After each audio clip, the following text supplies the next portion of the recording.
இப்போ வைரலா போயிட்டு இருக்க மிகப்பெரிய ப்ராப்ளமே கூகுள் ஜெமினியை யூஸ் பண்ணி இந்த மாதிரி போட்டோஸ் யூஸ் பண்ணிட்டு இருக்கிறது. நீங்களும் இப்போ யூஸ் பண்ணிட்டு இருந்தீங்கன்னா உடனே ஸ்டாப் பண்ணிடுங்க. பிகாஸ் ஏஐ வெப்சைட்ல நம்ம அப்லோட் பண்ற போட்டோஸ்லாம் ப்ராம்ப்ட்டுக்கு ஆப்டா கிரியேட் பண்ணி கொடுக்கும்னு நீங்க நினைச்சிட்டு இருக்கீங்க. ஆனா அப்படி கிடையாது.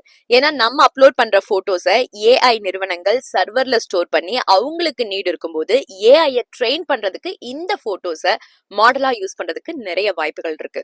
இந்தியாவுல ஒரு பொண்ணு அவங்க போட்டோவை அப்லோட் பண்ணி ட்ரெண்டுக்கு ஏத்த மாதிரி ப்ராம்ப்ட் கொடுத்ததும் ரிசல்ட் பாத்தீங்கன்னா அவங்க கையில இருந்த மச்சம் ஏஐ ஜென்ரேட் பண்ணின இமேஜ்ல வந்திருக்கு. பட் அவங்க அப்லோட் பண்ணின போட்டோல கை ஃபுல்லோ கவர் பண்ணின ட்ரெஸ் தான் வேர் பண்ணியிருந்தாங்க.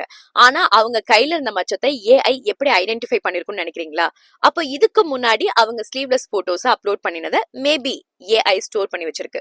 அந்த பொண்ணே இது ரொம்பவே ஆபத்தானது, எல்லாருமே கவனிக்க வேண்டிய விஷயம்னு வீடியோவும் போஸ்ட் பண்ணிருக்காங்க.